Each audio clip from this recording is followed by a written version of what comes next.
ಕೆಲವರು ನಡೆಯುವ ಎಲ್ಲವನ್ನೂ ಮನಸ್ಸಿನಲ್ಲಿಟ್ಟುಕೊಳ್ಳುತ್ತಾರೆ.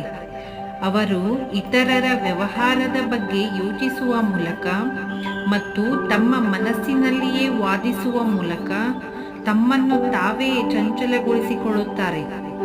ಮನಸ್ಸಿನ ಇಂತಹ ದೋಷಗಳು ಸುಂದರವಾದ ಜೀವನವನ್ನು ಹಾಳು ಮಾಡುತ್ತವೆ ಎಂದು ಅವರು ತಿಳಿದುಕೊಂಡೇ ಇರುವುದಿಲ್ಲ. ಸಂತೋಷದ ಜೀವನಕ್ಕಾಗಿ ಮನಸ್ಸನ್ನು ಸಂತೋಷವಾಗಿಸಿಕೊಳ್ಳುವುದು ಅತ್ಯಂತ ಮುಖ್ಯವಾದ ವಿಷಯ. ಏಕೆಂದರೆ ಮನಸ್ಸು ನನ್ನದು. ಯಾವುದೇ ವ್ಯಕ್ತಿಯು ಹೇಗೆ ವರ್ತಿಸುತ್ತಾನೆ ಎಂಬುದು ಅವನ ಮೇಲೆ ಅವಲಂಬಿತವಾಗಿರುತ್ತದೆ. ನಾನು ಅವರ ಮಾತುಗಳನ್ನು ನನ್ನ ಮನಸ್ಸಿನಲ್ಲಿಟ್ಟುಕೊಳ್ಳದಿದ್ದಾಗ ನನಗೆ ದುಃಖವಾಗುವುದಿಲ್ಲ. ಇದಲ್ಲದೆ ನಾನು ಭಗವಂತನನ್ನು ಸ್ಮರಿಸುತ್ತೇನೆ ಮತ್ತು ಎಲ್ಲರಿಗೂ ಶುಭ ಹಾರೈಸುತ್ತೇನೆ. ಇದು ನನ್ನನ್ನು ಸಂತೋಷವಾಗಿಡಲು ನನಗೆ ತುಂಬಾ ಸಹಾಯ ಮಾಡುತ್ತದೆ.